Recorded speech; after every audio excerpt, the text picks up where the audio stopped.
يا أفان أرمو ونن سدام مدو يونن دو إيدا بريتكنا يا ددو قرآن في حكمة إسا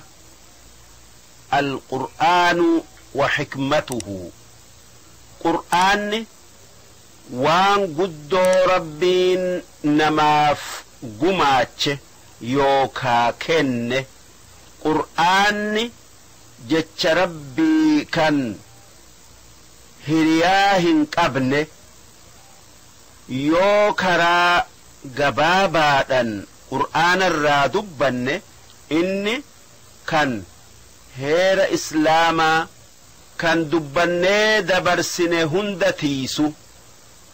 واني ربين قرآن بوسف قبروت إسا كرا دريرا أجيل شؤوفي أما اللي قرانا ما دميسي تل شؤوفي يادنا ما الكاس أوفي قرآني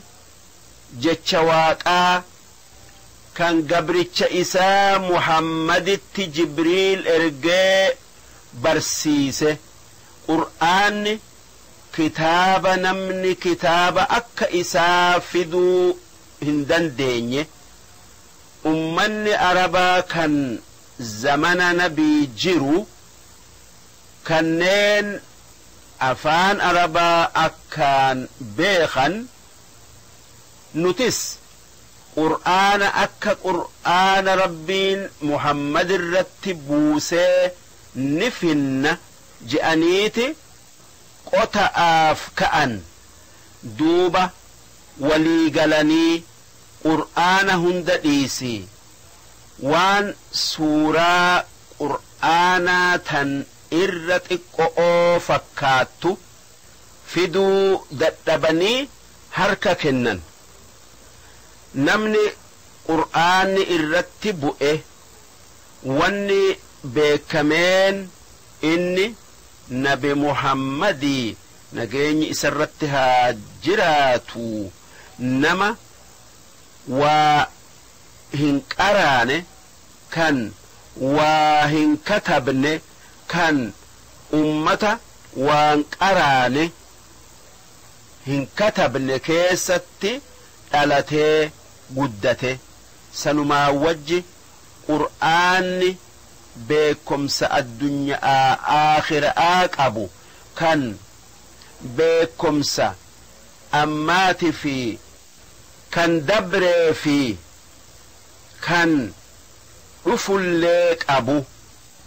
أمة الدنيا هند وبرسيس أوجتش الرتبو فمه دوبة قرآن نمهن قراني كان هن كتب نرتي بؤون رقا درا كان قرآن وربين بوستي أدسو كان نمتو كلين هركا كيسا هن قبني قرآن كن رقا دين ربي تيون وان مما هنك أمنه قرى جتشاتي في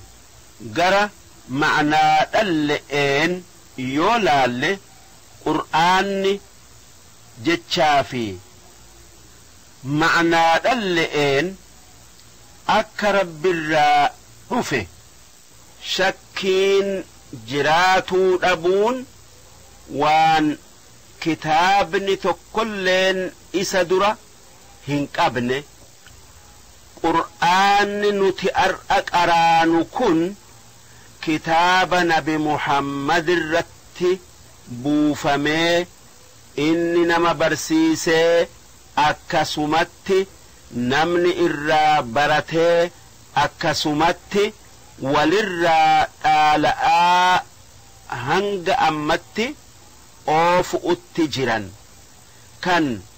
واتك إراهن إرأة كان إتن إذا أمن جرا علماء الدنيا دا هندي kan islaamatii fi kan islaama hin tayin akkasuma warri taariikha yookaa seenaa beeku kan qur'aanni ragaa dhuga'aa kan rabbiin buuse ta'e waan as deemu kanaatu nu tilmaama yookaa akeeka. Tokkoffaa qur'aanni guutun juuzni 30 suuran 114 bakka takkaa lafatti hin buune xiqqoon bara 23 keessatti buufame. haa ta'uu inni tarreeffamu irraa takkaa qullaa hin taane. qur'aanni wanni nu akeeku akka inni jalqabarraa kitaaba ta'e. tarreessan qur'aanaa xiqqoon bu'uun isaa akkasuma suuraa aayata godhamuun isaa waan rabbiin buuse kaa'e kan nabi Muhammad akkasumatti rabbirraa qabatee asaabonni nabii akkasumatti isarraa qabatan. lammaffaa arabni odoo qur'aanni hin bu'in dubbii gaari'ii fi hamtuu adda beekuu hoonga gayan nama walaloo caaltuu je'eef badhaasa faaruu kennuu turan. duuba isaanii naamusa afaanii beekuu fi dubbii gaarii je'uudhan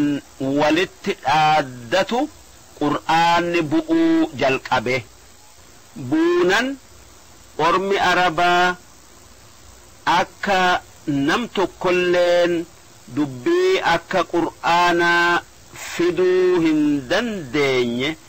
akka dubbiin qur'aanaa humna ilma namaatii ol taate beekanii jaalatanii jaalalti qur'aanaa qalbii isaanii seentee gammadanii qaraatii yookaa dubbisuu isatti gattaa'an irra lafa dhawanii qomatti galfatan. akkanatti ajaa'ibni qur'aanaa guyyuma guyya'aan orma islaamatii fi orma islaama hin tayinille'eef mul'ata'aa deema. sadaffaa qur'aana guyya'arraa garii isaa salaata keessatti qara'uun dhala'aa fi dhiirarratti dirqama. halkanii fi guyyaa keessatti qur'aana qara'uun islaama biratti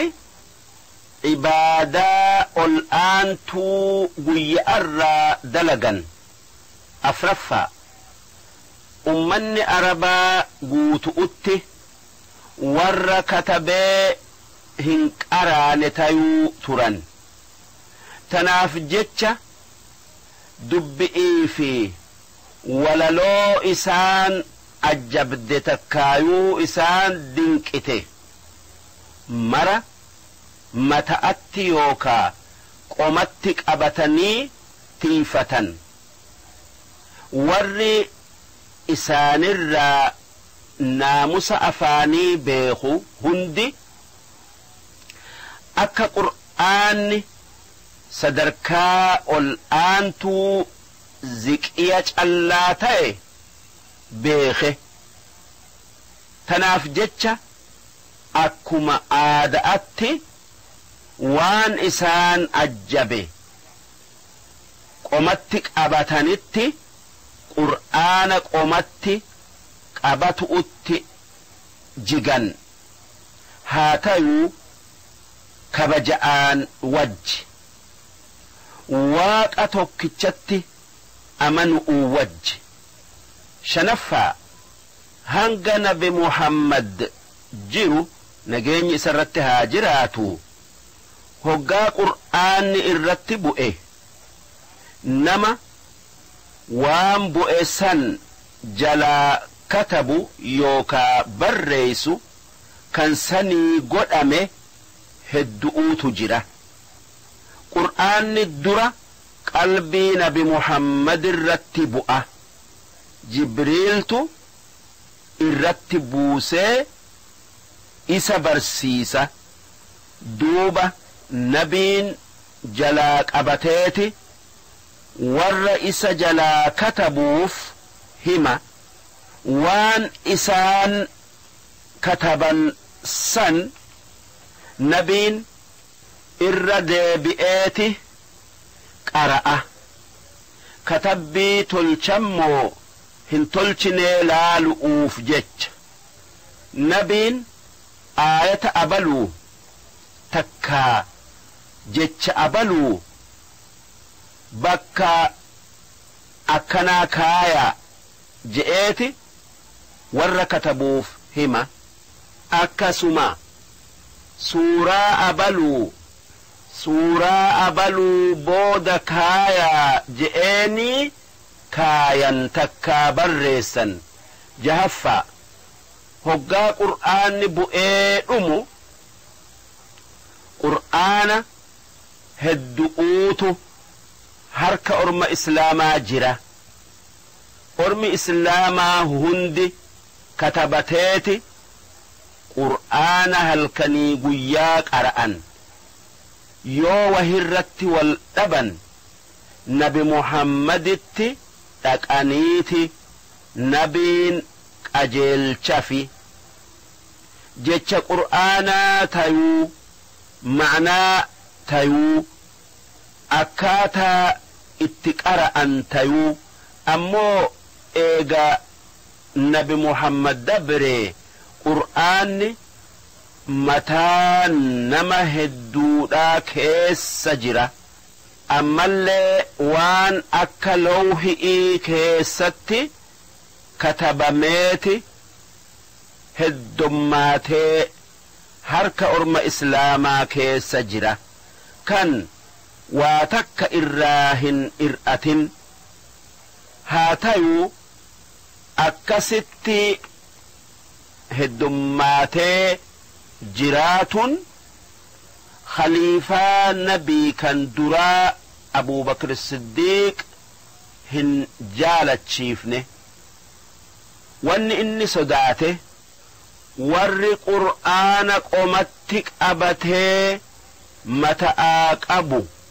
lola keessatti dhumee qur'aanarraa waa ir'atuu yookaa baduu tanaaf je'eeti ashaab Abuu Bakri orma asaaba'aatin mariyatee qur'aana bakka takkatti walitti qabu'uuf murate duuba irra guddaa warra nabi jalaa qur'aana katabuu turee kan Zaydi je'amu yaamee qur'aana bakka takkatti walitti qabi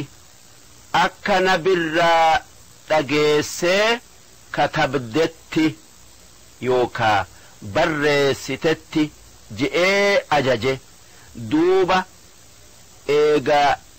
nabi du'ee yeroo bara lama hin guutin keessatti qur'aana hunda walitti qabe kan asaabonni gubbaa dhaabbatanii takka gubbaa dhaabbatee eegu kan wanni Zaydi walitti qabe sun warra qur'aana gurra ifiitin nabirraa dhagayee omaa qabu mararra fidamee arganii dhaggeeffatanii irratti walii galan. Akkatti dalagaa tanaan dhaabbatuun kun odoo wanni qur'aanarraa bu'e aylii warra nabirraa qur'aana katabuu turee fi walii gala mataa asaaba'aa keessatti haarayaati kan namuu waan nabirraa dhagaye yaadatu guutame. Torbaffaa zamana khaliif Usmaan eega nabi du'ee bara 14tti qur'aanni zamana Abuu Bakrii katabame sun kan namuu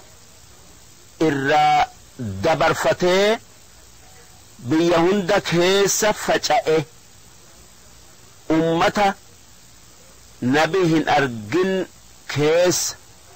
kan namuu hoggaa katabatu akka afaan arabaa kan ifi beekutti katabatuu jalqabe. Kan sababaa saniin qaraatii keessatti jecha qur'aanaa dubbisuu keessatti wal dhabuun heddummaate. Kan warri harfii arabaa je'uu hin dandeenye bakka harfii yookaa qubee sanii harfii isii je'uu dandayu fidee katabatu. Duuba ashaab Usmaan khaliifan nabii kan sadeessa'a dafeeti badii qur'aanatti as deemtu tana dura dhaabbatu'u jecha asaabota nabiitiin mariyatee manguddoo asaaba'aa gugurdoo 4 kan warri qur'aana nabirraa katabuu ture keessa jiru dubbii tana tolchu'uuf godhe. Duuba wanni qur'aanarraa namni biyya hedduu keessatti katabe hundi guurameeti walitti qabamee gubamee bakka sanii nuskaa qur'aanaa ta manguddoon madiina'atti katabde yookaa barreessite biyya hundatti ergamtee isi irraa malee waan birarraa qur'aana katabuu yookaa barreessuu dhoowwan. Nuskaan sun afaan gosa Qureeshi'iitiin qara'amti. Sun afaan arabaa kan nabiin dubbatuuni. Wanni afaan Qureeshi'ii jala deemaniif afaan Qureeshi'iitu irra caalaa afaan arabaati. Kan qur'aanni isaan bu'e qur'aanni afaan nama irratti bu'eetiin qara'ama. Achirraa kaatee nuskaan ashaab Usmaan walitti qabe sun isumaatu itti dalagama. Waa xiqqollee jirjiiru'uun male'etti jechaa fi katabbiidha fi bakka irratti dhaabbatanille'een. Duuba waan dubbanne kanarratti deemnee wanni ulamaan irratti walii gale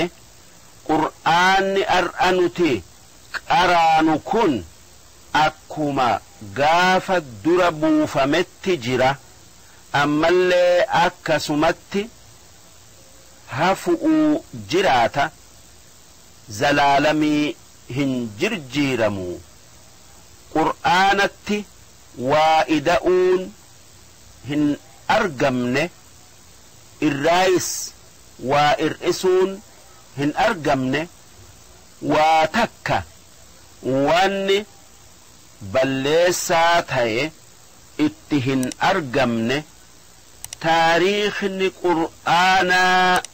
akka guyya'atti ifa tanaaf jecha inni waan rabbiin buuse tayuun waan maman qabne shakkiin qabne akkasuma tiifamuun isaa maman qabne qur'aanni hikma'a dubbii qajeeltuu inni hikmaa heera qajeelaa tayuun waan waaqni buuse kan nama birarraa hin dhufin tayu irraa ka'e hikmaan qur'aanaa wanni irraa dhufte humna jabduu namni dura dhaabbatuu hin dandeenye kan dubbii akka isaa namni tokkolleen fiduu hin dandeenye heerri qur'aanaa kan waa hundaaf yeroo hundaaf waan gale hundaaf nama hundaaf biyya hundaaf tolu naamusni yookaa adabni qur'aanni jiruu namaatiif kaaye marti hikmaa qur'aanni qabu addeessa waan hikmaan xabii'aa qur'aanaa taateef jecha